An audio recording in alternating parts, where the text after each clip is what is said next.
I am Feel It. And I am Fix It. And we talk about life. And stuff and things. With the occasional rant. Which you will have no problem doing.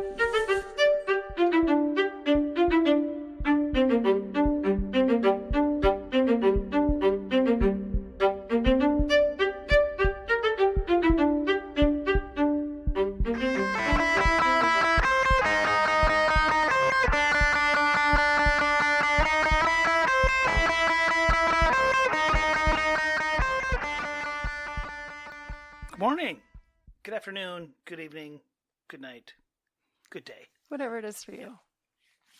Whichever works. This is episode number what? 9, I believe. 9. Yes. 9. And let's see. We didn't talk about a title. Nope. Oh, Sharks in the water? Sharks in the water. Let's just say that. Because I did find that quote. I did find the quote. Yes. But first, just a little update that I did have my procedure a few days ago. I am not drugged as we are recording this. Though that way it would have been... That would have been very different. Kind of entertaining. I'm tired, but I'm doing okay. And I think past the worst of it, I would like to hope. I just continue to be a good girl for a few weeks. Darn it. You all right over there? I'm fine. Okay. Choking on that water. That's normally my job. But, of course, because we are committed to doing this, and we did not get to recording ahead last week.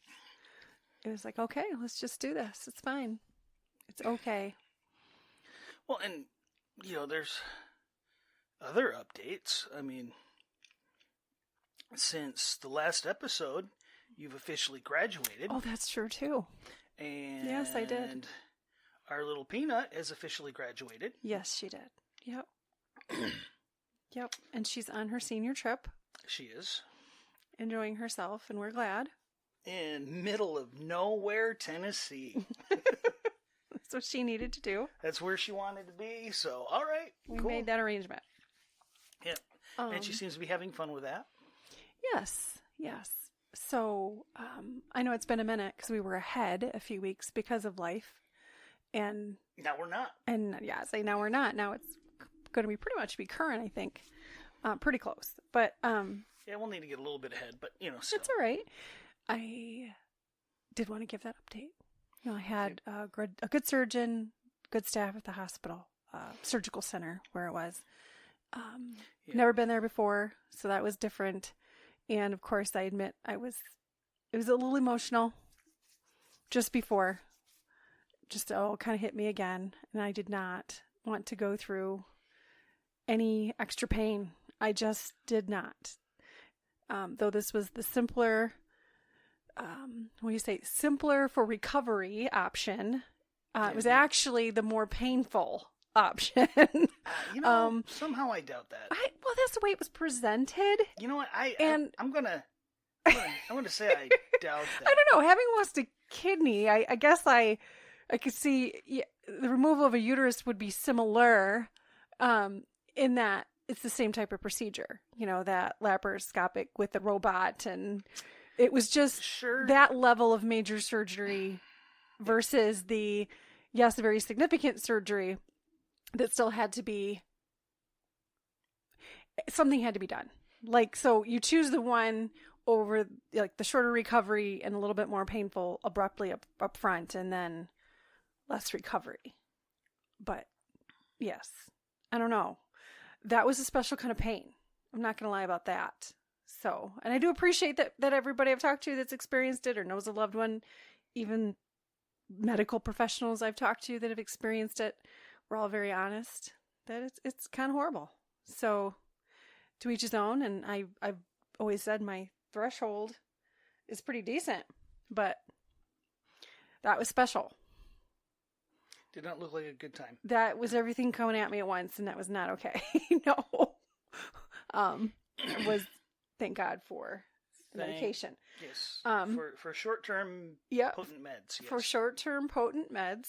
It's a good thing. And the compromise to do so specifically with the NSAIDs, because I do avoid them now with only having one kidney, but they were tremendously helpful. So Yes. today I'm just more tired than anything, but I'm okay. Better than I had been. 48 hours-ish out, now. Over 48 hours out.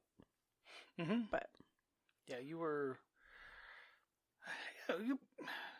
they say the first 8 to 10 hours after the procedure are the worst. And yeah, that was true. You were, I don't know, actually maybe 4 or 5. I would say 6 to 7. That you were like really. Yeah, really the most awful. Yes.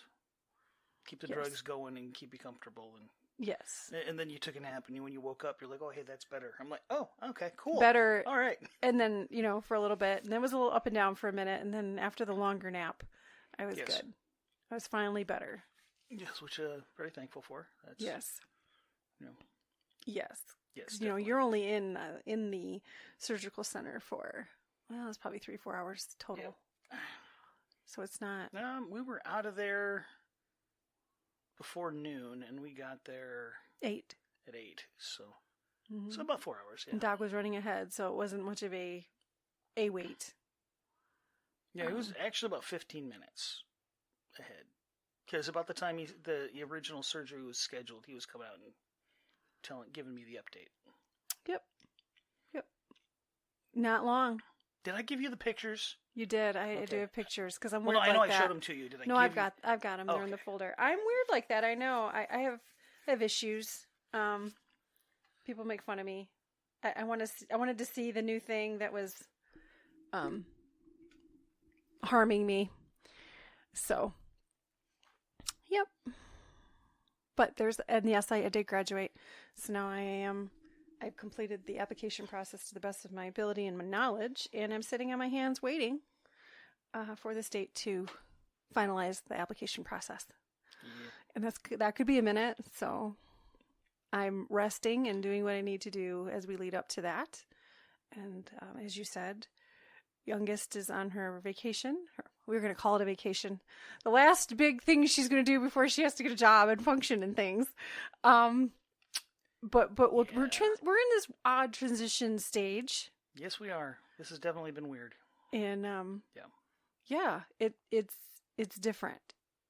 It's different to talk about it. It's different to kind of live it, even. Not just her being gone right now, because we know exactly where she is and she's perfectly safe and all that stuff. It's just what's going to come after that. Yeah. There's a lot of, it's life. There's a lot of unknowns. There's a lot of unknowns.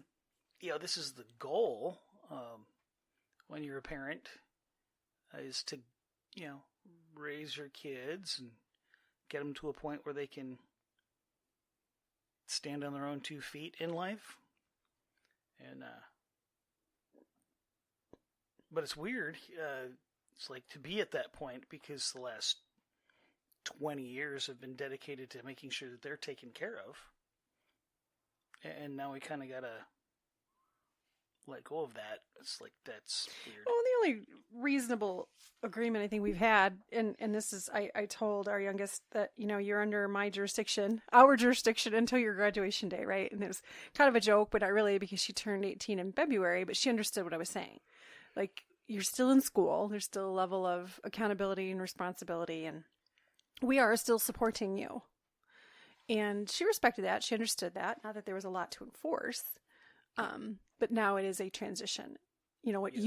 If you are driving your father's car, there does have to be yes. Respect and accountability for schedule and maintenance and care and, that kind of stuff. And, like we told them, it's like you're driving, the insurance went up. Yep. You're responsible for that. It's like you're going to be paying the increase in the insurance. And if you're driving the car, you're going to help pay for it. I mean, I'm not asking them to pay for it, but they're going to chip in. But that increase in the insurance, that's on them. That's all them. Because that's way cheaper than getting insurance on their own.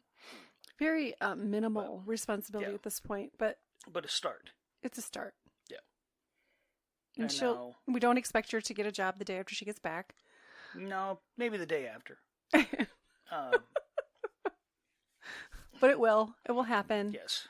and letting her enjoy that time right now, just as we are kind of, I am resting and trying to relax and still processing how I need to move forward, which is its own endeavor, and it's exciting, but it's still a lot. Yes. So I'm trying to take Yes, it is. that rest right now. But thank you for sharing that. I would not. Well, okay. I'm not entirely with it. I mean, I'm with it enough to do this, but you're right. I wouldn't have thought, hey, we should probably update about that. Yes. Well, and considering, we're a week out, so, I know. May 26th, this should be going live. Oh, well, okay. You're right, because I'm going to current now. I'm going to edit this either today or tomorrow, and then set it all up so it'll drop. And if anybody's been paying attention, I have them set to drop at 12:01 Sunday morning. So 12:01 Sunday, May 26th, this should be live. So do we want to do our fake sponsor, our not yet sponsor moment now before we dive in? We can. Before we forget again? Sure, let's do our not a sponsor. Not a sponsor. However you want to word that. Okay. Here at Feel It and Fix It, there are many products and services we use or dream about in our daily lives. They may not be a sponsor, but we can always dream. One of those is Costco.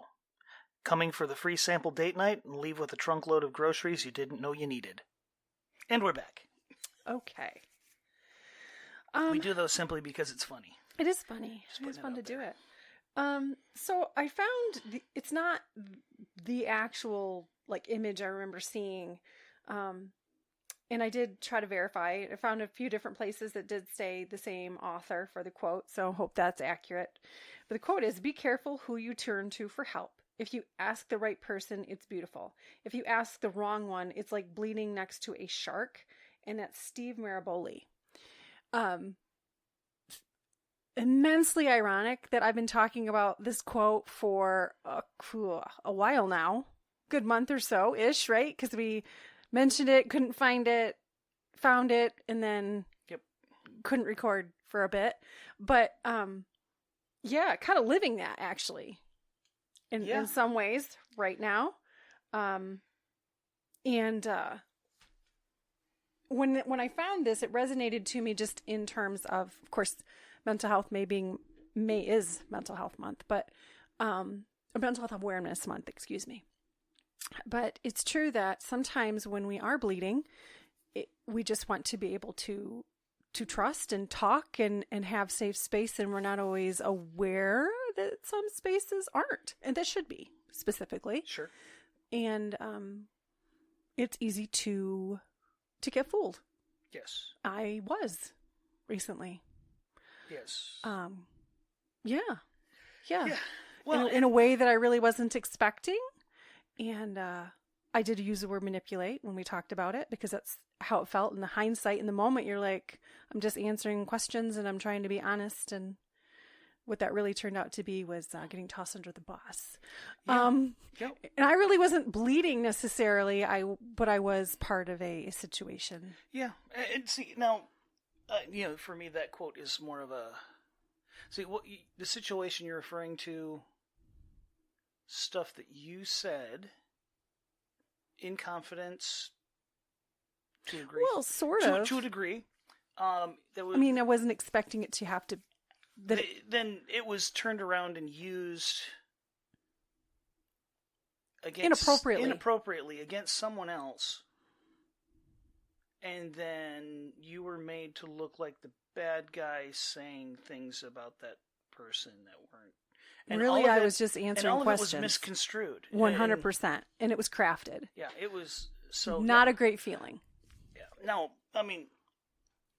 I read that quote and I kind of took it in a couple different ways. The first time I read it, I wouldn't have thought of it the same way that I do now. But how did you take it? Well, in the one respect is, you have to be cautious with who you share your vulnerability with. Mm-hmm. Yes. Some people, they're, the old heart on the sleeve, open book thing. It's like you're gonna get that. That's gonna get turned on you. That's gonna get so people. There are. I've said it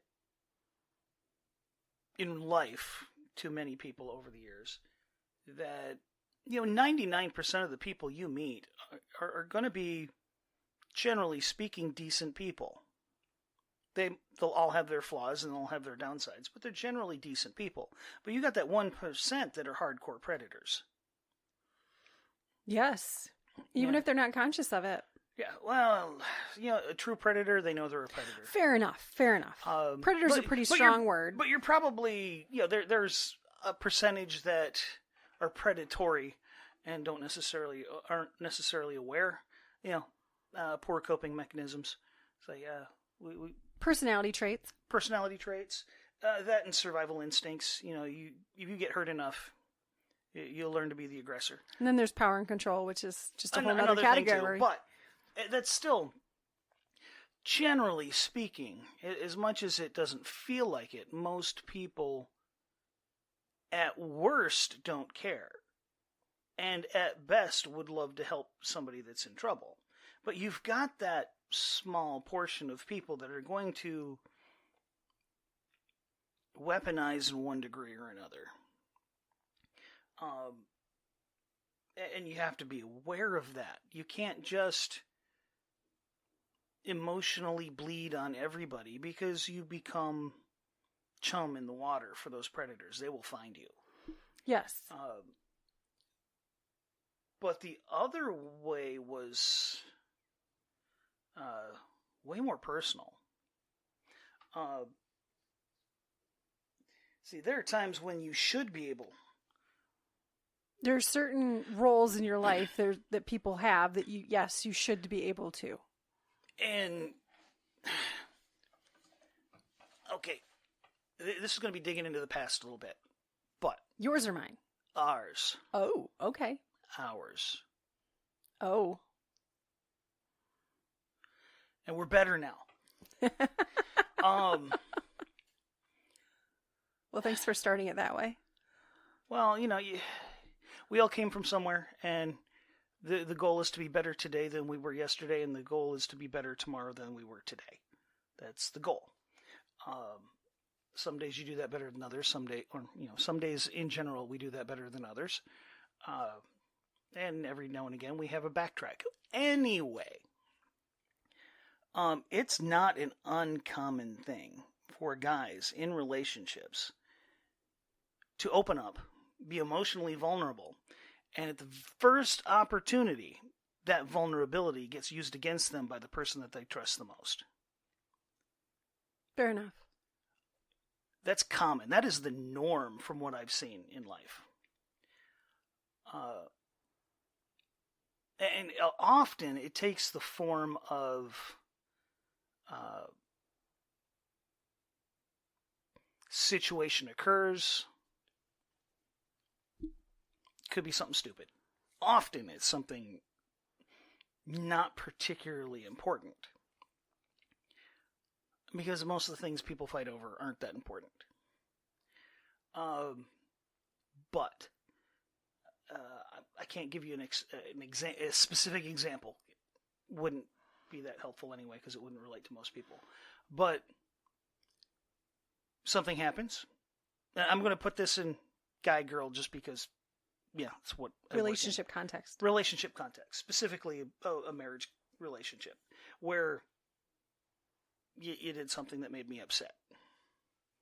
Whatever that might be. Could be something dumb. Again, it's like, hey, that's not where that's not where that toothbrush goes. It's like, why is my shampoo on that side of the shower now? Something dumb. Something dumb. Could be something more important than that.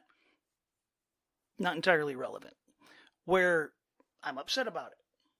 Legitimately upset about it. A little irrationally upset about it. Whatever. But you do something that upsets me, and then I have to apologize for how my emotions made you feel.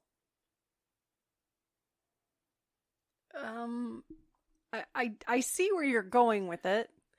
That's not always the case, but I see I do understand what you're trying to. I have seen that, and we have lived that to the extent that for about a decade, I refused to have an emotional response around you, because anytime I was upset about anything, I had to apologize to you for making you upset, even though I'm the one that got hurt.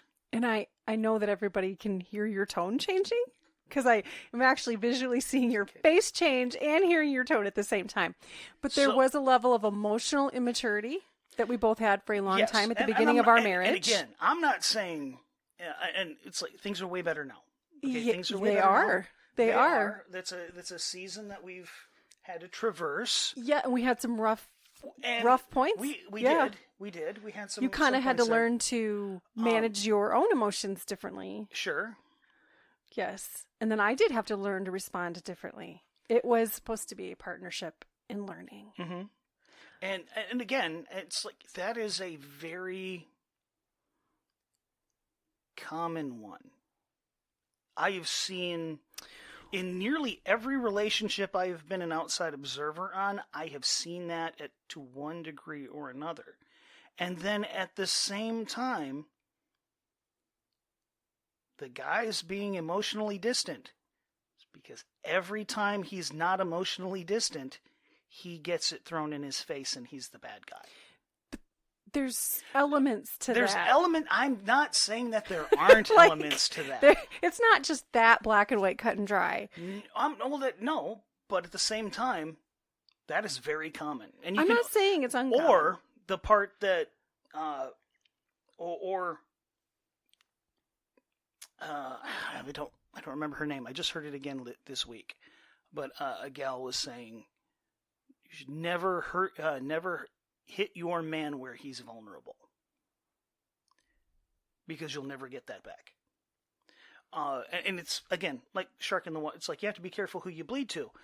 But the person that you have to be the most careful around, if the person you have to be most careful around is the one that you're supposed to be most vulnerable with.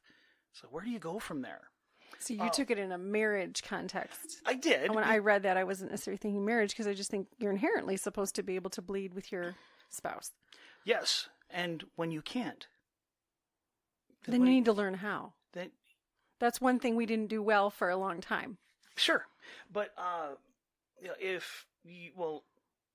to finish off what she was saying, like if you know that your husband, your boyfriend has a father wound, which is a very, very common one in this modern age, where the dad was either emotionally unavailable, physically unavailable, or just plain gone, that is a weak point.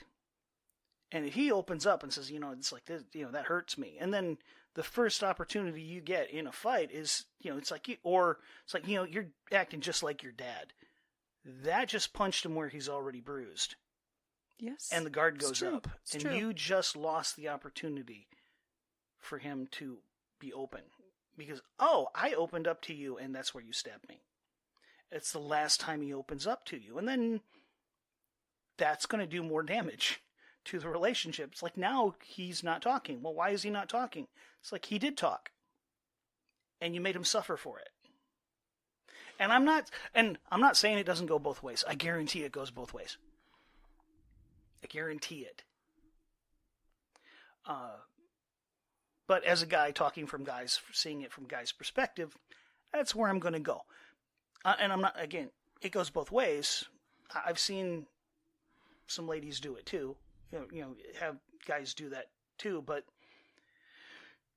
usually they learned it in the relationship. It's like if that's how we're going to play, then that's how we're going to fight. When a guy learns the rules of engagement, that's what he's going to do. So you have a personal angle on this, a person's perspective, and that's where your brain took you. Well, and I think that's where I was thinking generalities. Yeah, and I'm thinking specific. And in general, no, and I'm not. You have to be very aware. You can't just bleed. I was absolutely blindsided. Yeah, you can't just bleed wherever. And it wasn't, like I said, it wasn't even like a bleeding thing. It was an honest thing. And you're like, wow, sharks really are everywhere. You allowed yourself to be somewhat vulnerable and open, and you got bit in the More soft like, spots. yeah, I answered questions. Yeah. You know. I answered questions. Yep. And it was...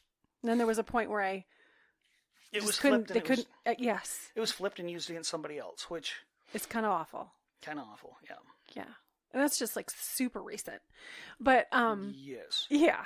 So a little fresh on like that this end. week. But, but that, see, even when I was first thinking of this, a few weeks ago, I was thinking more generality. Sure. That there are way too many instances. And of course, in my, baby counseling life, having just been an intern for a year, but I'd had lay counseling experience, I guess you say, before that, end-of-life coaching, with grief and loss, and patient advocacy. I was a private patient advocate for a while. Now I can talk. So, I mean, I've had enough experience in that way to see like family dynamic go sideways super fast when there's a hard topic. Yes. And any vulnerability at all. I mean, it can go sideways in a millisecond. Counseling, and this is why I appreciate what you're talking about, and in that context, yes, it's about trying to help in the couples that I have counseled to communicate differently, to listen differently. You actually used the term rules of engagement. Sometimes you just call it rules of communication because, soften it for somebody or whatever. But because I have gone through it as a wife, I do respect that it can be difficult, particularly with a very strongly opinionated husband that has, you are smiling, just so everybody knows, he is smiling, who can be very abrupt with it and is sometimes hard to reach when you are particularly sensitive. Now, when we were first married, I mean, I would say our first 10 years solid were the hardest to adapt to hearing one another. She was overcome by my awesomeness. Just saying. She couldn't cope. It's true. Yeah. It was just such a bright light every day. Yeah, okay. All right. We had to learn to be married. I mean, that was part of that. You had your own father wound issues. Yep.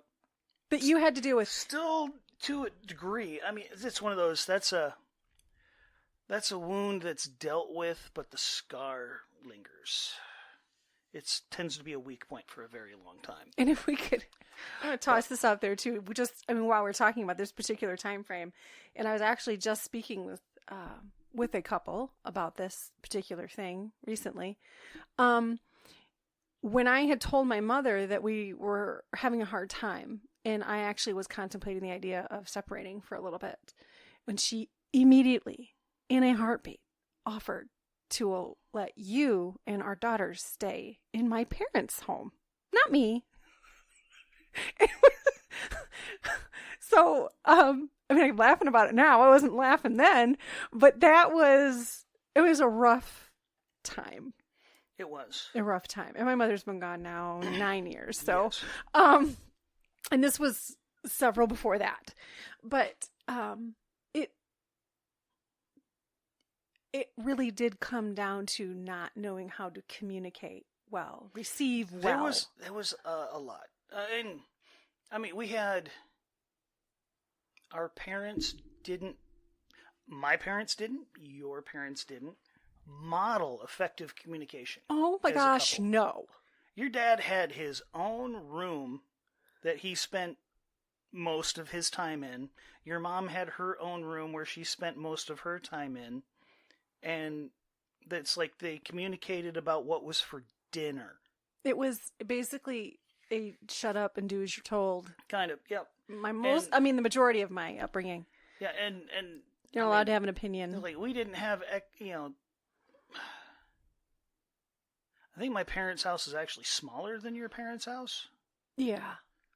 And yours was a cabin that was modified to be lived in. Yeah. Had a bigger bathroom. Or said a bigger bathroom. I think. But we also the addition. Yeah. So yes. But so my parents didn't have their own room, but my dad is functionally deaf. Your stepfather, yes. Yes. Because we've he's dead. But I know we've talked before in No. joking terms that we Yep. blamed things on your biological dad. So I just wanted to be clear on that. He was my biological father, and then there's my dad. And my dad, now at some point, I guarantee over the years, we're going to be talking about him off and on. Sure. Yeah. He's We're been, just starting. he was, I have a few memories of before he was in my mom's life. But they're snippets, because I was 3, 2.5. Yeah, I was 2.5. Yeah, I was 2.5 when they got married. I have very faint, vague memories. So he's basically been in my life for 48 years. But he was effectively deaf. I mean, he got sick when he was a kid and lost his hearing. So he had, at best, 20% hearing. So he didn't hear much. So he didn't talk a lot. And his mom died when he was younger. So his dad, he knew how to work. And I will not... he was a World War II vet, Korean War vet. He was a strong man. He was a good man. But he was limited. He came from that generation, and then he was a single parent. And what he knew how to do was work. So he made sure there was food on the table and things were taken care of. And that's what my dad learned how to do. It's like, I can earn money, and I can make sure there's food on the table. But as far as parenting skills, they were lacking. And then relational skills, as far as I can tell, they're lacking. So communication was not something that occurred all that often in my home. I mean, partially because he talks, and we've had conversations over the years, still do, but they're somewhat limited. There's a very narrow scope of things he's actually going to talk about. But never really saw the model communication, which is something that we've decided. Relationship in general. Yeah, I think we've done a much better job of that. Yeah. Yep. We had to go through some stuff. We did, and the adage, it's like, I want my kids to have a better life than I did. It's like that. You need to stop. In general, people need to stop thinking about that in ways of things. It's not about things. You want to help them not have to go through the thing, learn the hard lessons the hard way, the way that you did. You want to make their life better, then you give them the skills, not the things. The ability to communicate effectively with people on a level that's appropriate for the relationship. And you can't control how someone else receives it or responds. No. I think that's part of the issue with a lot of relational things is you have to learn how to deliver the information in a way that can be received. Well, you have to do your best. Well, and that's the difference. No guarantees. No, but sorry, I just had a Jeff Allen. He's a comedian, very funny guy. If you get a chance to hear his stuff, look him up on YouTube. You will laugh your butt off. He's a funny man. Looks like a combination of Tim Allen and Fred Gwynn, if you know who that is. Anyway. Oh my goodness. Funny guy. But one of his bits is you got to learn how to communicate. And you got to remember that there's a difference between what you say and what she hears. So it's like I said something and she got mad. It's like, whoa, stop. What did you just hear? It's like, there's a difference. Which, that could really summarize all of our issues in the first, half of our marriage. 10 years. We're going on 3 decades. Part of it. And then part of it is learning what you should really do with the information you just got. That's a part of it. But again, we're kind of where I own that particular scenario. I mean, you're addressing our personal marriage, where I'll own some of that. Of course, as we've stated, we've addressed the things, but being young, immature, emotionally immature specifically, assuming that you would just magically be able to manage a little bit better. As you eventually admitted, you were overcome by anger from a lot of angles, and a lot of it was work related and home, and it was hard to have two young kids and just live sometimes. We had opposite schedules, and you, as you just were talking about in the modeling, you did not necessarily have the best model for how to process and express feelings, let alone the fact, like, yeah, we talk now about how you were completely undiagnosed on the spectrum, but that is part of that. Like, that is genuinely part of that. And when I did not have the ability to manage that well, it was also hard for me then to want to express myself genuinely and relate better. And it was just ugly. And it wasn't good for a while. Not the entire 10 years. No. But there were by any means, but that was the worst of it compared to the nearly, 27 we've almost made it to. But, another month. Next month. Yeah. Yeah, another month. Yeah. 3.5 weeks. Oh my gosh. Yeah. But yes. And so it's interesting that you even saw that quote and thought marriage.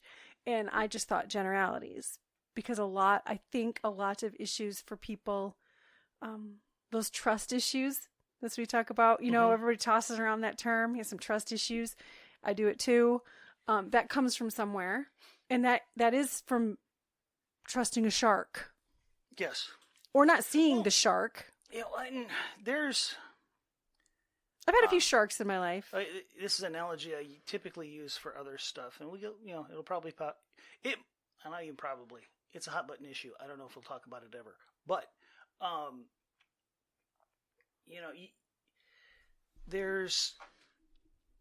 everybody's vulnerable somewhere. It's a reality. Everybody's vulnerable about something. You can be completely armored, but the more heavily armored you are, the softer and more vulnerable you are on the inside.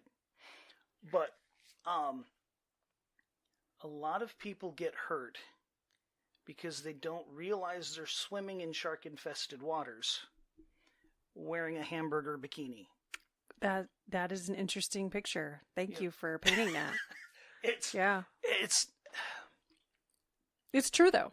If you wear your vulnerability, if you're always emotionally, if you're putting all of your vulnerabilities and weaknesses on display all the time, you're going to you're going to attract the sharks. You just are. The predators will show up. They will smell the blood in the water, and they will show up. Yes. So if you wonder why you're constantly getting surrounded by these kind of people that hurt you, it's because you're putting the blood in the water. You're attracting the sharks. It's not that there's only sharks in the water. There's 1 million minnows for every shark that's out there. But you're going to attract the sharks and scare the minnows away. I had to verify. I could not think of a title. I know I'd heard of Steve Maraboli, but he's an author. He has books out there. I got. And I've seen some of his quotes before. Sure. I've seen the name before. So I did not find where this particular quote came from, but I'm sure there's more context to it. So we're talking about it just in the frame of what we think, what it made us think of. Well, and I've always kind of considered it's like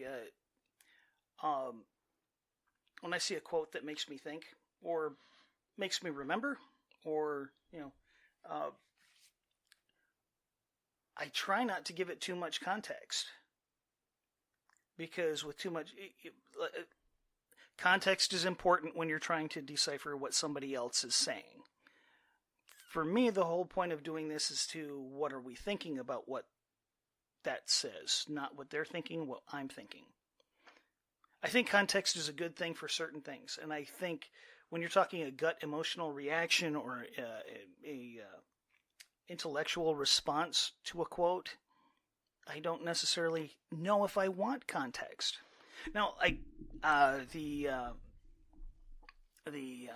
let's see, her name is escaping me, but we did a quote, and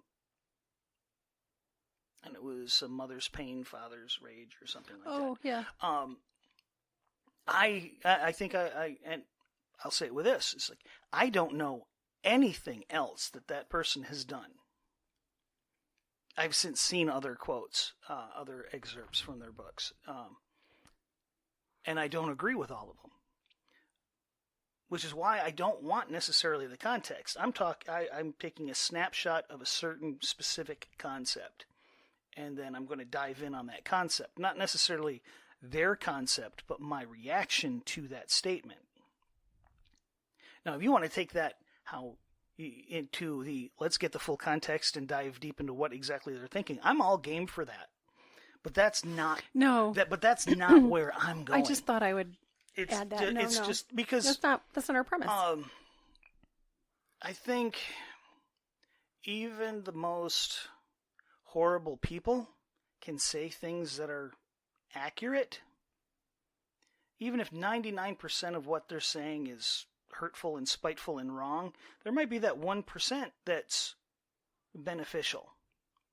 So I don't necessarily want context. I want to take the good and throw away the bad. So this guy could he could be amazing. I don't know that. I haven't read for enjoyment in a long time. I'm going to work on that in the next couple months. But sure, yeah, I mean, I've heard sure. of him, Sure. but I have not read any of his books. Well, and like that book of poetry by that young lady, and I say that not knowing anything about the author, but it could be the most hateful, racist, evil thing ever written, but that we're just talking about one snippet. Yeah, but I'm only talking about that snippet, that one little component. Now the other I'm not condoning the other 99%. Again, could be amazing. I'm not condoning. I'm not supporting. I'm not whatever. I'm just saying this snippet. This is the snippet that we're talking about. This is the snippet that made me think. This is a snippet that I can go, yeah, you know what? I kind of agree with that, or I don't entirely agree with that, or I can take that a different way. Just so I guarantee at some point we're going to have something that we talk about that turns out that person was an axe murderer and had a head in his freezer. Okay, I'm not condoning. And it was the greatest quote ever. Yeah, it was, and it could be an amazing quote by an awful person. Those two things are not mutually exclusive. Everything that they do can't be evil, otherwise they would have been in prison from the age of 5. You know, it's true. Or the dictator of a small country. Wow. One of those. Okay. One or the other, you know. All right, I'm going to rein you back in. Okay. Yeah. So, thank you for that. Anywho. Yeah. So, yes, to your point, most individuals aren't cognizant of how many sharks are in the water or the type of bikini they might be wearing. Sure. Some people are. Well, and I think often, though, people don't realize that they might not be a shark, but they got a little barracuda in them. Maybe, or shapeshifter. I'm not sure. Sure. Well, you know, I think I've seen shapeshifters in my life. Sure. In the last few years, I'm pretty sure I Sure. met some shapeshifters. Or a shark in dolphin's clothing. Something like that. Yeah. Well, no, and I mean, more to the point I was making is you're in a relationship with someone if they're not as healthy as they could be, emotionally speaking, communicatively speaking, you know, wherever they are in their journey. I think everybody has a little bit of barracuda in them. You know, it's like we all have our days. Well, we all have our days, but I think you need to have that aggressive I think not even tendency just in there. days. I think there's topics. I think there's Well, no, and facets of the personality. well, you know, the mama bear Yeah. concept. Yeah. It's like if it's like I'm a sweet, loving, Which is caring pretty similar to what I just individual, went through. and you're trying to hurt somebody I care about, and guess what? You're about to go down. You're going to go down hard, and I'm not going to play nice. Yeah, about it's kind of where my head turned. Exactly, and rightfully so. And I'm not disparaging that. It's, I think, when we have, okay, going back to something happened, I responded, my response hurt you. Yes. Okay. I should be able to tell you that it hurt me. Yes, but why should I have to apologize? But what you did hurt me, and I'm the one. But if you don't communicate that, how am I supposed to know? Well, if I respond in a way that was hurt, why do I have to explain that? Because not everybody knows what hurt responses look like, babe. Yes, but not everybody is as cerebral and psychological and all the things. No, but if, and again, but that's where. But you had to train me what you needed. Train's kind of a man. Oh, okay. Somebody just got mad. Okay, somebody just got really mad at that one. Okay. Teach. I think educate. I'm sorry. Okay, no, I've been drugged for 2 days. It was tired. It was just kind of. It was funny. You had to educate me. I had to educate you. Yes. It was a process. It was, and that's was like I wanted to make sure I went there because it wasn't. I'm not saying that what was there was vindictive or evil or that you were all the time you were a shark, but I'm just saying that I think everybody has that little bit of barracuda in them.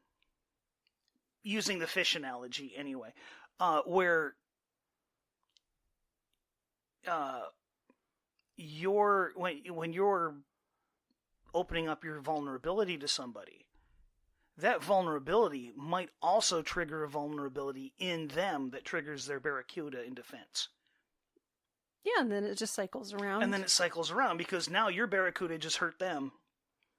It's like, okay, person A, and I'm saying you because I'm talking to you. Mm-hmm. And I guarantee you could flip it around the other way around where you could say the same thing about me.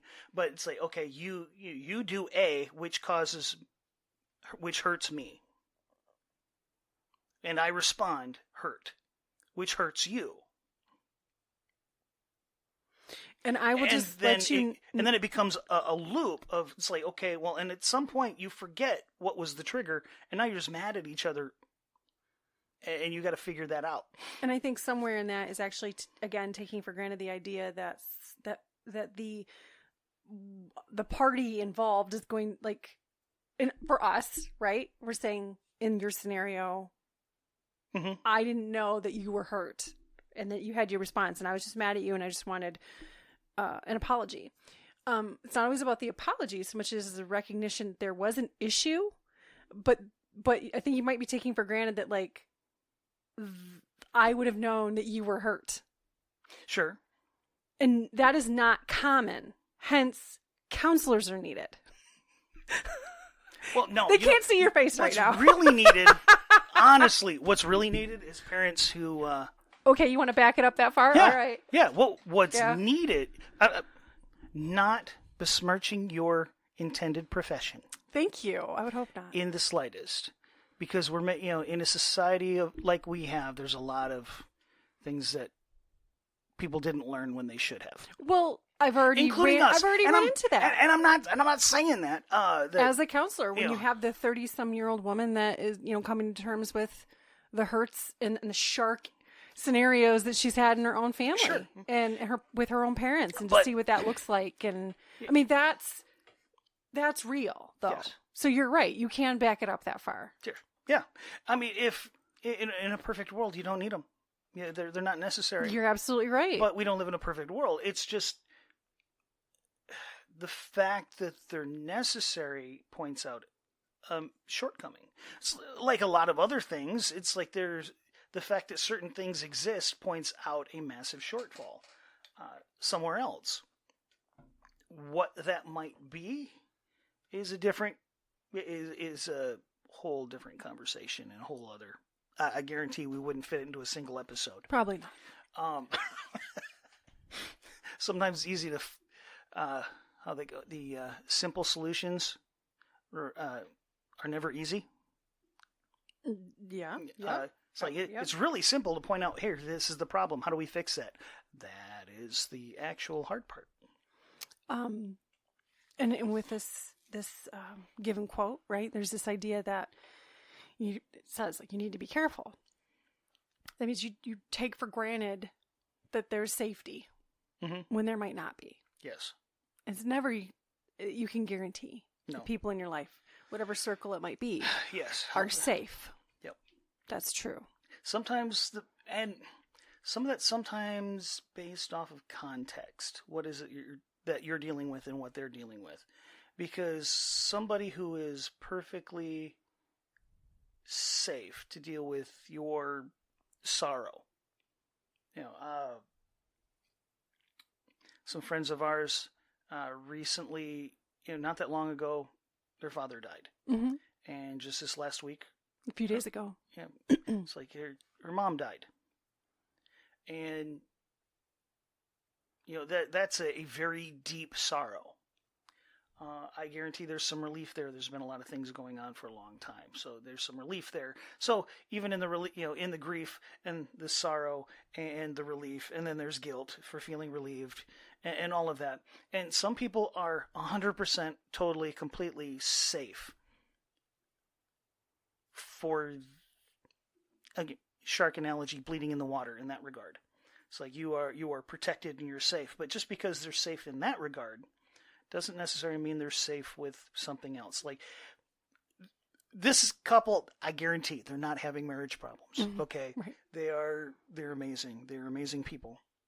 But just because they can share that form of their bleeding in the water doesn't necessarily mean that those same people that they could safely cry in the water would also be safe to talk about marriage bleeding in the water, or friendship, or work, or emotional vulnerability in another aspect of their life. So I think sometimes some sharks are safe enough to be in the water with,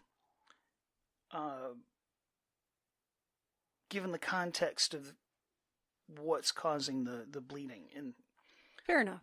And knowing which is which. Like I said, there's some roles that you just assume if somebody has that in your life, it's safe. Well, I mean, like the guys at work that I work with, it's like if I was having an issue with you, I guarantee, I could unload all day, and they're not going to think it's like, you're good, no problem. I guarantee it. Not that I have, or not that I need to, but it's like, because that's just kind of the, that's just the kind of group.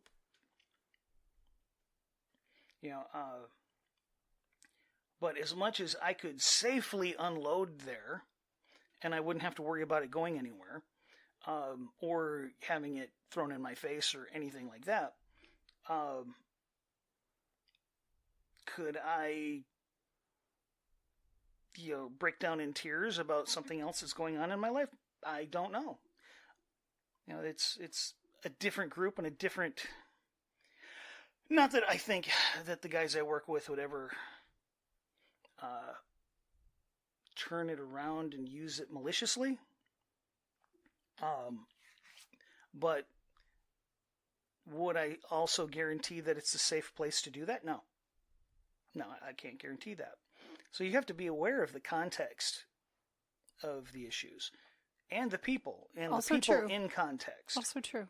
Like Are they would they benefit from your vulnerability? Yeah. In this case, some people can be opportunistic. Yes. These guys, no. It's not going to get them anywhere. No, and again, not that I'm worried about them in that context. I'm not.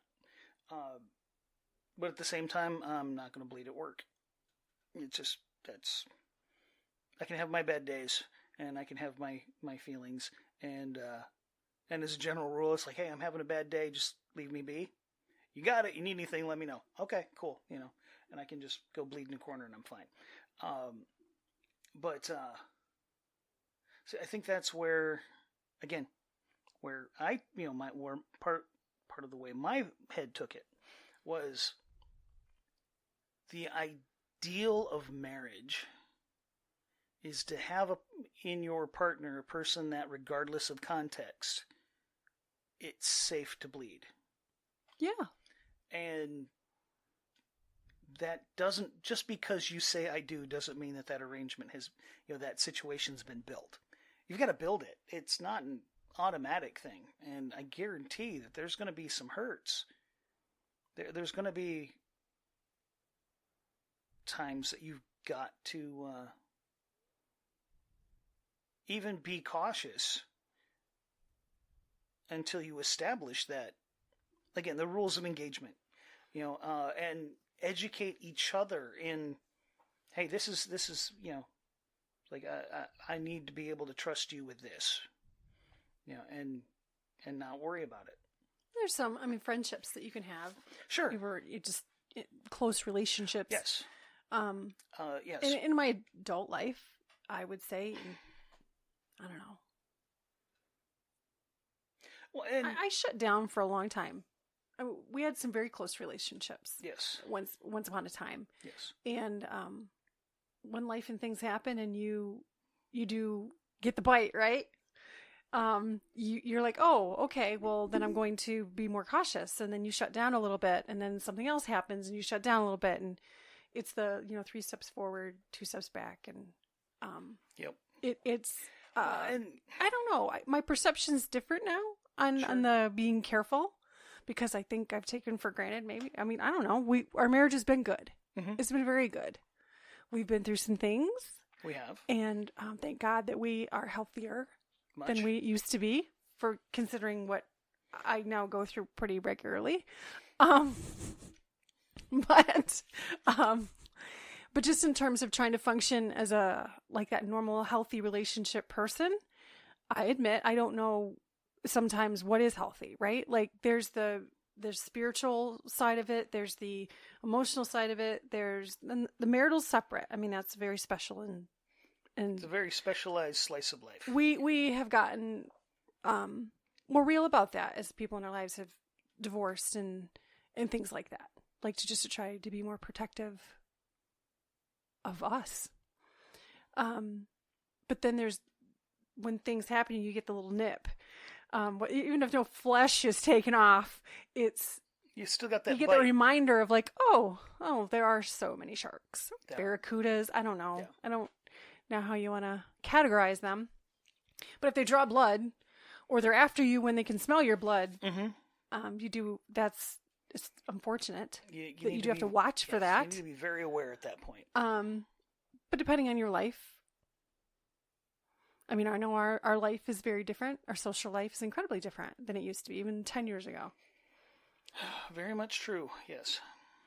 And some of that's intentional from Yes. protecting us, and then some of that is just you get the nip, or you don't want people to just smell that blood in the water, so you just there's some of that, we've been through different things. Yes. Yeah. Or you find out it's like, you know what? You were not what I thought you were. Yeah, I thought I could trust you. Apparently, you can't be trusted. Got it. All right. There's been a little too much of that. And I'm not even just talking about the recent stuff. No, not necessarily. But that's... And then to try to still model for our children that in our marriage, it's okay to have discussion. Yes. When things aren't okay. Yep. I know for a little while there, they were young and they didn't quite understand that not everything was some completely blown out horrible thing. Nope. Mom and Dad can just disagree. Yep. But of course they were exposed to individuals that those kids were from divorce or more volatile homes. So what they were hearing about, or what they even may have seen, even at neighbors' houses and things like that, were different. Were very different. So Yes. it's been a process even Yes. to help our oldest understand with processing issues. Like Sure. you can have a healthy relationship and Yes. still disagree. Oh, yes. But honesty does matter. Well, yeah, I've tried to instill in them the idea that if you never disagree, if you see everything exactly the same way, then one of you is unnecessary. Like the strength in marriage is differences united. It's like that's where, the idea of diversity in and of itself is, if you have people with different thoughts, different ideas, working together for a common goal, it's almost unstoppable. The problem is we no longer have that common. A lot of places don't have that common goal anymore. It's more about getting more, let's get more diversity, but they never set the goal. So you're just different for being different. That's not beneficial for anybody. Anyway, that's neither here nor there. That's another rant for another day. But I guess it's like in a relationship, though, it's like you need some differences. It's the differences that make things possible. But it is respect that makes that different, right? Like Yeah. That's Well, you have to learn to appreciate the differences, even though the differences will cause strife. But it's once you learn to embrace the differences and appreciate them for what they are. It's not a shark situation. No, that's not a shark situation. Now, can it be? Sure, but that's where you got to figure stuff out. You got to figure out the rules of engagement. You got to learn. You shouldn't automatically assume it's a shark situation. No, you shouldn't. Well, or turn it into one. You can turn it into one really fast, but learning to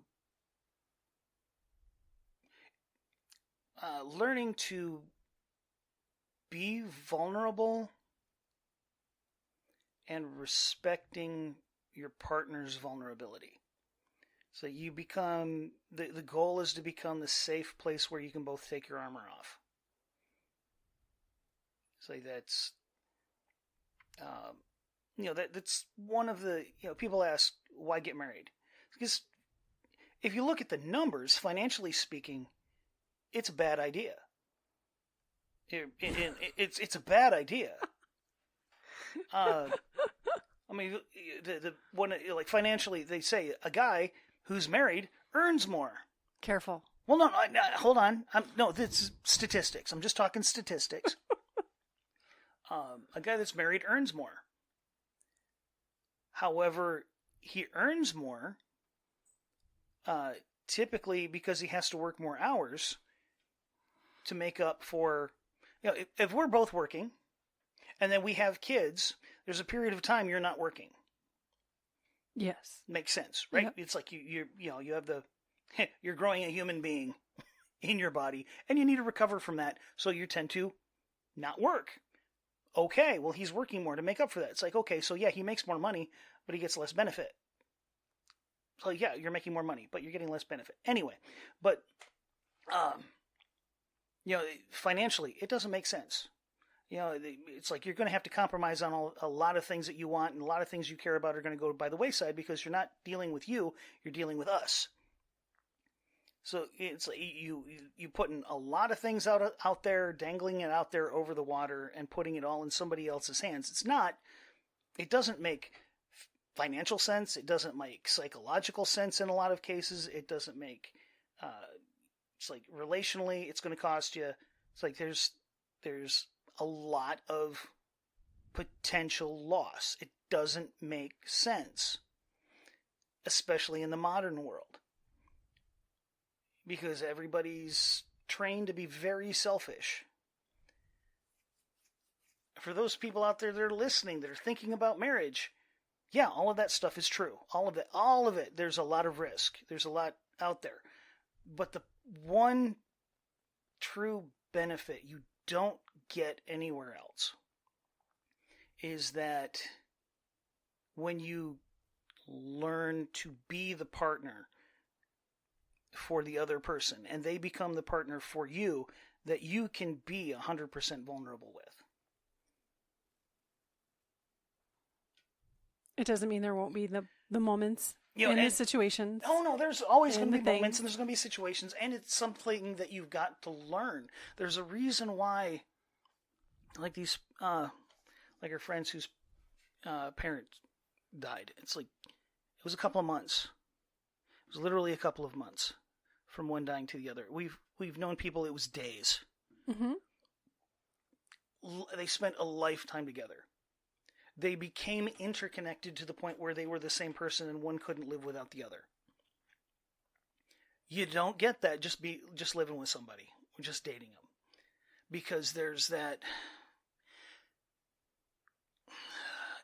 Okay, in gambling, it's like you only win big if you bet big.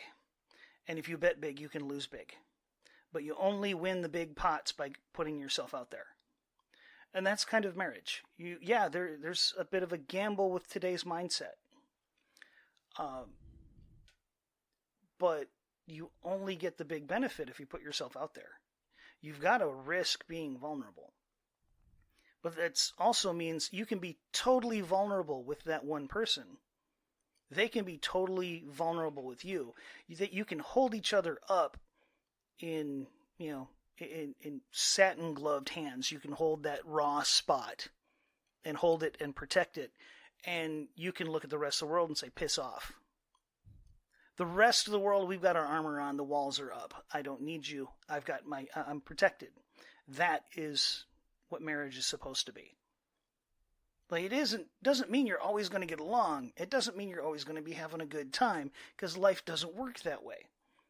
And every now and again, even with the best of intentions, people are going to stumble. People are going to, it's like, okay, I'm going to bruise you. It's like, okay, I just bruised your sore spot. But you learn from it. It's like, okay, that hurt. That hurt me. Oh, I'm sorry. And we work on it, and we figure it out, and we move on, and we get better, and we get stronger, and we learn to be more vulnerable. Which really, that can be in any relationship, but I know you're talking about it all. It is, but it needs to be a very, very small group. So you're talking like when you're a spouse, you should be a dolphin with a shark suit. Sort of. You should be the dolphin that keeps the sharks away.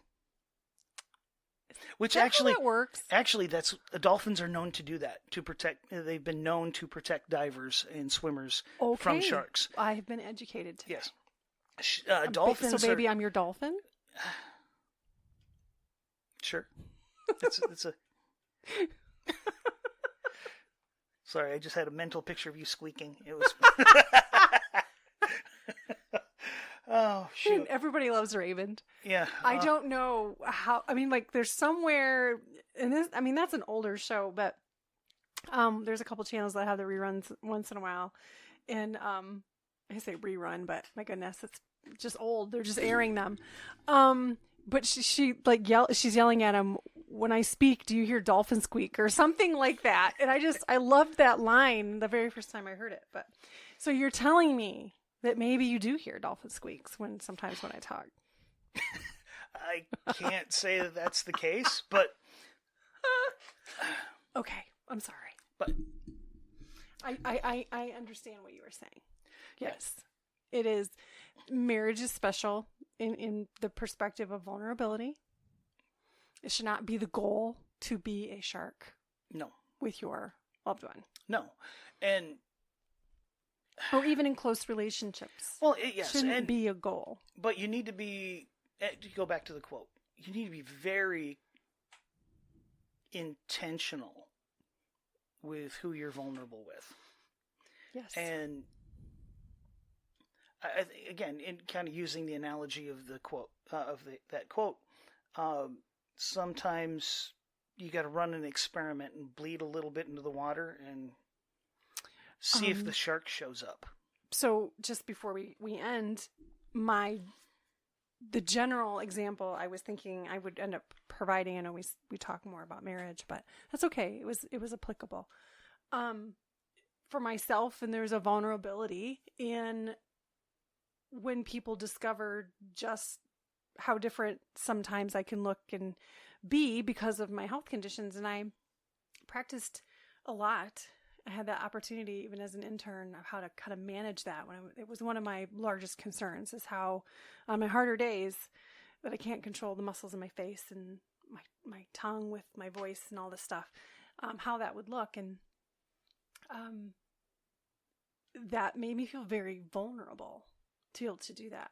Or anytime I have to see a new doctor or medical professional, and there's that vulnerability, right? Mm-hmm. So even just to get to know people, let alone be a professional and then be a patient, and then there's these layers of vulnerability, and you don't know necessarily where the sharks are, and you just do your best to live and function and be transparent, right? Be authentic. And I'm learning to own that differently as my issues have progressed, and we've discovered that some things are just not going away. The miracle hasn't come yet. But it is a shark-like feeling, right? Where you're not that you want to like see them everywhere, but sometimes when I would have trouble, like, okay, this isn't a situation where I see one. I mean, even if there is one, I can't care. Mm-hmm. I can't care. I can deal with the shark. I might be a bigger one in the instance. But that's me. That's just kind of where my brain went with some of that. And I think part of that too is I'm trying to think how I want to word it, but there are things that we are vulnerable in that don't matter in some ways. I mean, it's like, yeah, go ahead, attack it. I don't care. It's like, I can feel that way sometimes. What do you think you're going to do? Hurt me with that? I don't know. I mean, I've gotten much better with a different mentality. Sure. Yes. And like, you can be very, like you mentioned, very self-conscious of the twitching and whatnot. Yes. But especially my voice. Sure. Or just to take a drink of water in front of someone and then have an issue. But that's what are they going to do with that? Really, it's like you struggle with you that. Kind of it's like, doesn't mean that it isn't a sore spot and it isn't something that, but, and I don't want to sound dismissive, but it is kind of, it's like, it's inconsequential. What are you going to do? Hurt me with that? I had to come to a place where I realized it did not change my competency. No. And if someone did question that, if they then that was a discussion I would have in the moment, but I couldn't worry about it. Nope. So I did have to come to that place. And then even recently to start, a new treatment, the dry needling, that's a different kind of experience. Even to try the chiropractic, that was different. It's like you're just trusting that. Mm-hmm. But for me, you gotta let the guard down and like be vulnerable and be honest. And you have to be cognizant of what you're laying out there and with whom. And sometimes you don't have it's like I've fired medical professionals before for being insensitive. So I have no problem with that. Yeah, with doctors and with counselors, there's certain vulnerabilities you have to accept as part of the deal, and other ones you don't necessarily have to go that far. But yeah, you have to be cognizant. You have to be aware. You have to learn to understand. Again, back to the poker thing. It's like you have to know what you're putting on the table, and can you live with losing that? If it goes sideways, can I live with losing that? Or it's like, can I live with them having that bit of information over my head? Which is not necessarily that dynamic, but I get I get you what you're saying. So I just wanted to add that. You're good. I think you're good. It was a very interesting quote. I know you can take it a lot of different ways. Yes. In our allotted time. I think we've done that. Yes, we have. We've gone down. Finally found it. Talked about it. Number of rabbit trails. Well, and circles. This is life with you. It's fine. This is true. It's okay. It's not boring. No. At least that part's not boring. I don't think so. No. You always keep me guessing. I mean, I didn't know where this was going to go, so that happened. Well, I think that's part of the fun. because neither do I. Okay, we shall end today. Okay, I'm Fix It. I'm Feel It. We hope you join us in the future. Until next week. You have a great one.